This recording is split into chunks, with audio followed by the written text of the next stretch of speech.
Ni muntu ki? Uyu munsi tugiye kugaruka ku mateka ya Anoni Karidinali Kambanda. Anoni Kambanda yavutse ku itariki ya 10 Ugushyingo 1958, avukira muri Archdiocese ya Kigali. Amashuri abanza yagiye i Burundi no muri Uganda, amashuri makuru yakomeza muri Kenya. Yarangije amasomo ya teolojiya mu seminari nkuru ya Kibanda muri Diocese ya Butare.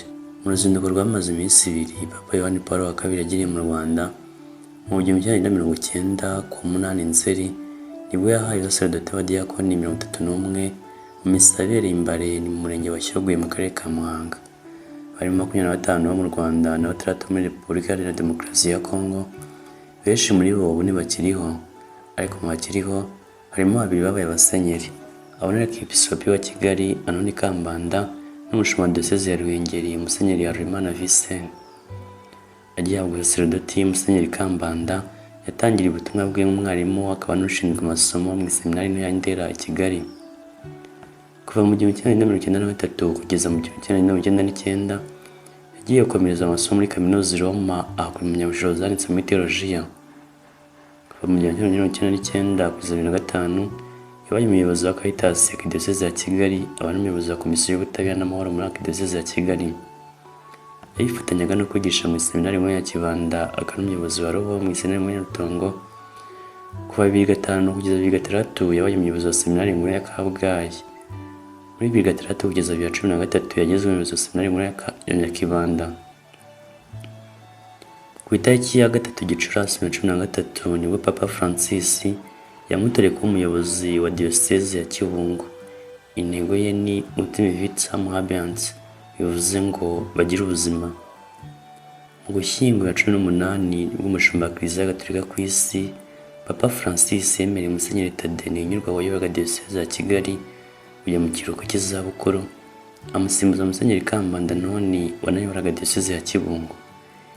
Ibirori byo kumushingira Arkidiocese ku mugaragaro byabereye kuri Stade Amahoro ku 27 Mutarama ya 19. Umushumba wa Kiliziya Gatolika ku isi Papa Francis yazamuye mu ntera Arkiyepiskopi wa Kigali Musenyeri Anoni Kambanda amugira Karidinali, abo wa mbere ubashije kugera kuri iyo ntera mu mateka ya Kiliziya Gatolika mu Rwanda.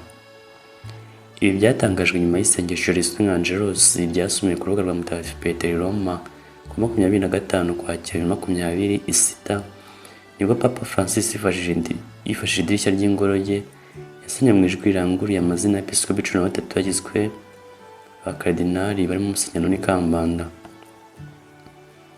Musenyeri Kambanda avuze ko yamaze kumva iyi nkuru ikomeye, ati nibyo amaze kubyumva birantunguye. Urwo rutonde hariho na Arkiyepiskopi wa Washington DC Wilton Gregory, umwirabura wa mbere wo muri Leta Zunze Ubumwe za Amerika ugeze kuri uru rwego. Umushumba wa Diocese ya Butare Musenyeri Philippe Rukamba yabwiye igihe dukesha inkuru ko kugira ngo igihugu kigire Karidinali biba bigaragaza ko kigize Kiliziya ikuze ikomeye, wenda yanyuze no mu kibazo byinshi ariko yagiye ishaka uburyo bwo kubyivanamo. Yakomeje ati icya kabiri, abakaridinali ni abantu baba bari iruhande rwa Papa bamugira inama bamufasha mu bindi byinshi. Ubwo rero kuri twebwe ni icyubahiro gikomeye, ni ikintu gikomeye no kuri we. Yavuze ko ari inkuru idasanzwe kuri Kiliziya Gatolika mu Rwanda. Yayitegereje imyaka 20 kugira ngo igire Karidinali uhereye ku gihe yagereye mu gihugu. Biteganywa ko Musenyeri Kambanda azakomeza kuyobora Arkidiocese ya Kigali kuko aba ari musenyeri nk'abandi, nubwo afite ikindi cyiciro cyisumbuye abarizwamo nk'uko na Papa ari musenyeri.